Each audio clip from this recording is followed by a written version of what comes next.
Eagle దేశవ్యాప్తంగా ప్రతి రాష్ట్రంలో ఏర్పాటు చేశారు. రాష్ట్రాల మధ్యన అనుసంధానం నడుస్తున్నది. మాదక ద్రవ్యాల నిరోధం కోసం ఏర్పాటు చేసినటువంటి వ్యవస్థ.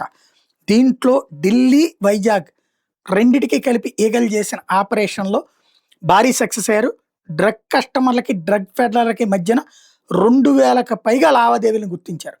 ఈ లావాదేవీల కోసం 29 మ్యూల్ అకౌంట్స్ ఏర్పాటు చేసుకున్నారు డ్రగ్స్ ముఠాలు అన్నటువంటిది తేలింది. దేశవ్యాప్తంగా మెట్రో నగరాల్లో ఏజెంట్లను నియమించుకున్నారన్నటువంటి విషయం కూడా తాజాగా బయటపడింది.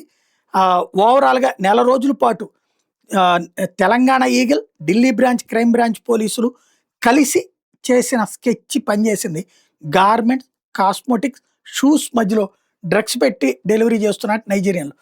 ఒక్కో నైజీరియన్ని ఇప్పుడు పట్టుకుంటున్నారు. ఇద్దరిద్దరు చొప్పున పోలీసు సిబ్బంది. 50 మందికి పైగా నైజీరియన్లు అదుపులో తీసుకున్నారు పోలీసులు. అందరినీ ఢిల్లీ క్రైమ్ బ్రాంచ్ ఆఫీసుకి తరలించి మొత్తం వ్యవహారాన్ని బయటపెట్టారు.